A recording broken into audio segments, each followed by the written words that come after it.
Hello, this is Mario with Machado Auto, and I want to explain an issue that we ran into during a timing job on a Pentastar here.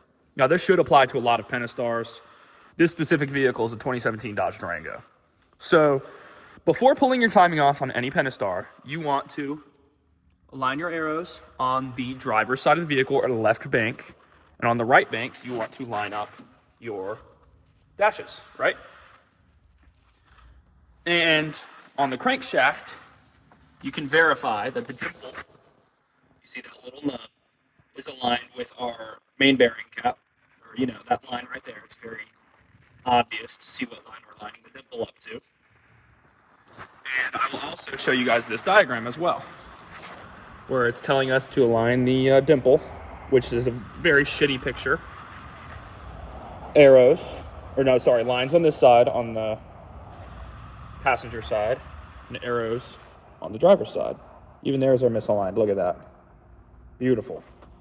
And that's what we have here. Now, when we went to reinstall, we left the left side timing on, and we went to reinstall the right side timing, again, passenger side, and our arrows were on the wrong side here.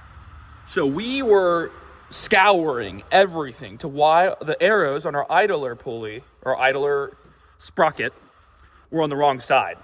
And there were some forum posts about it where this dude was saying, hey, like, mine are on the wrong side, what do I do? The people responding to him were not giving him clear answers. And here's the clear answer you guys are looking for right now.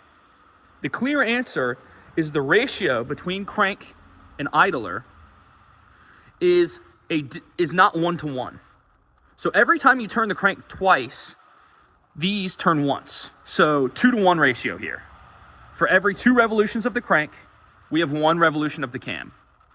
But we kind of assumed that the crank and idler were 1-to-1. That is not the case.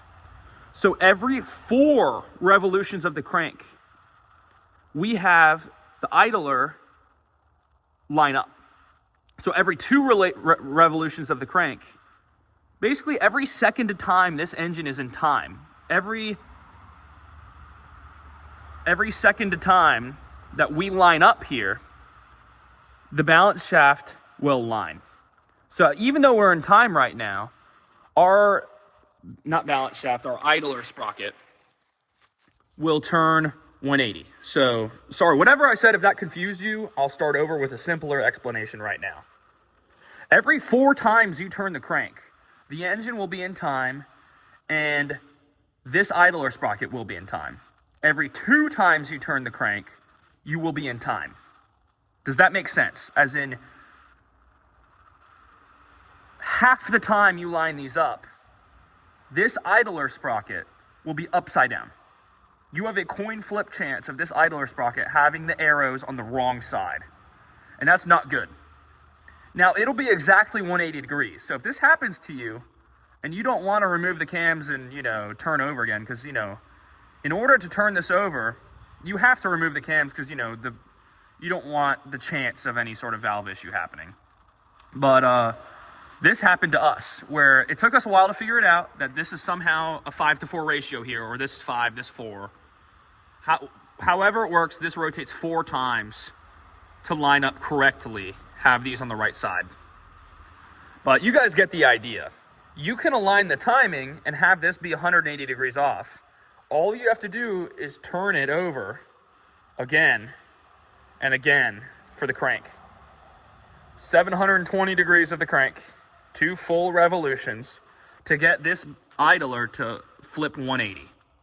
Again, 2 revolutions of the crank will flip your arrows from top to bottom. And that's what solved our issue. So if you are us and somehow you end up in this situation, you want to remove these 2 cams just to be extra safe, turn your crank twice, 1, 2 on the crank, and then our arrows flipped sides. And that's the solution to the issue. Again, if I'm saying this in an overcomplicated way, please let me know. But I think that's the simplest answer here. Is every 2 revolutions of the crank, the balance arrows flip sides, even though you're in time. So that's our answer here. We were perfectly in time, crank and cams. Our balance was arrows were on our idler sprocket arrows were on the wrong side. And we had to turn it until it was perfectly in time again for the arrows to be on the right side. But that's all I got.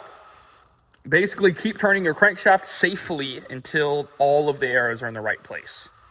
And if you are off, luckily you're exactly 180 degrees off. You could mark the part of the sprocket that's exactly 180, but I'd prefer you guys use the arrows as they're meant to be used. The arrows are supposed to be on the bottom of this idler. That's all I got. Sorry for overcomplicating it, but I wanted to repeat myself in different wording so that you guys understand. And have fun with your Pentastar troubles.